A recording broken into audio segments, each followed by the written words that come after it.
Absolutely. The states have both the most efficient and the most inefficient taxes, and the move that the ACT has made over recent years in transitioning away from insurance and stamp duty taxes towards a land tax base is textbook economic reform. It's sensible as a way of buffeting the shocks during the crisis to look at relief from the most inefficient taxes, which could then be phased down.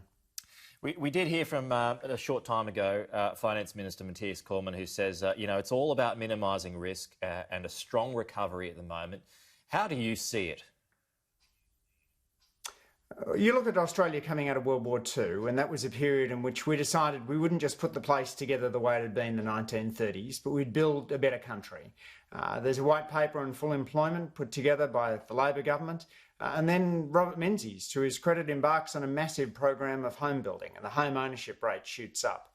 We should be ambitious for Australia, not just to return to the pretty stagnant economy that we've had for the last 7 years, but to do something better, to invest in the sources of productivity through education and infrastructure, to ensure that we've got a more egalitarian and a more connected nation. I'm confident that we can do all of that, but it will take hard focus and a sense of bipartisanship that's been absent in recent years. And a long time. Absolutely. It's certainly going to be a long road back. We've got today, the budget's meant to be coming down. Many of us have been looking forward to this. Budget day is Christmas for political junkies.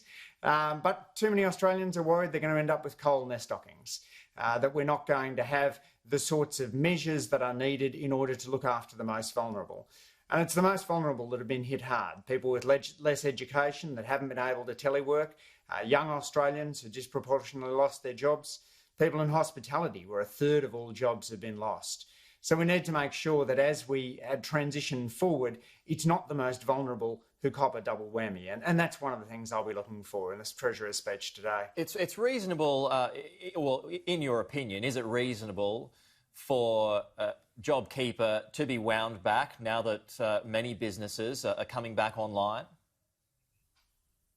The business community doesn't seem to think so, and the idea that you would withdraw supports people were counting on seems pretty rough at a time when people are projecting the unemployment rate could go above 10% this year. The United States has unemployment of about 15%.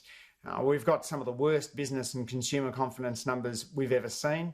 The new car sales, for example, lowest in 20 years. So this is a very fragile economy. And as Deloitte said yesterday, JobKeeper needs to be phased out, not cut out. The government's current plans have a whole lot of programs crashing to a halt in September and October, which could delay the recovery even further. There's some economists who are suggesting, I noticed in the papers today, that the phase-out could include, well, could go from $1,500 a fortnight to $1,200 a fortnight to $900, $600 to $300. Is that something that has merit? It certainly seems to. Labor's open to any sensible discussion that the government's planning to have around how we ensure that we support the economy. We need to get a full set of numbers from the government. We don't have good economic forecasts from them right now, but Deloitte had budget deficits of 7% this year and next, and ANZ has been forecasting unemployment around 10%. Grattan Institute suggesting it could be higher still. So we've got an economy which is in a challenging state. We need to ensure that we're providing support to workers and doing so in a way that boosts future prosperity. So stopping people who've got the smarts to go to university from getting a place makes no sense at a time like this. We ought to be opening up university places to domestic students at a time when universities are struggling for cash and overseas students aren't filling those lecture halls. We need to be investing in housing, which we know has been a huge crunch point for productivity and a burden on household incomes. There's a lot of things we can be doing right now which are smart investments in our future productivity. But it is right, though, that JobKeeper should be wound back if those businesses are coming back online. Ultimately, it needs to be phased out. It's certainly not a program you can have in perpetuity, but it needs to be done with a great deal of care because the cost to the Australian economy of a recession is dire. You think about the million or so people who have found themselves out of work.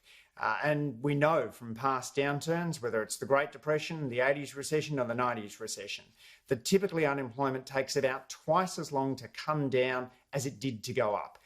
The unemployment rate takes the lift up, but the stairs back down. We need to make sure that we're doing all we can to restore Australia to not only the 5% unemployment rate we had before the crisis, but I think we can do better. I think we should be aspiring for the 3 or 4% unemployment rates that many of the advanced world have had in recent years. Full employment doesn't just mean more opportunities and better upwards pressure on wages, but it also creates great chances for some of the most vulnerable Australians with disabilities, Indigenous Australians, low educated Australians. That's the kind of egalitarian economy I want to see.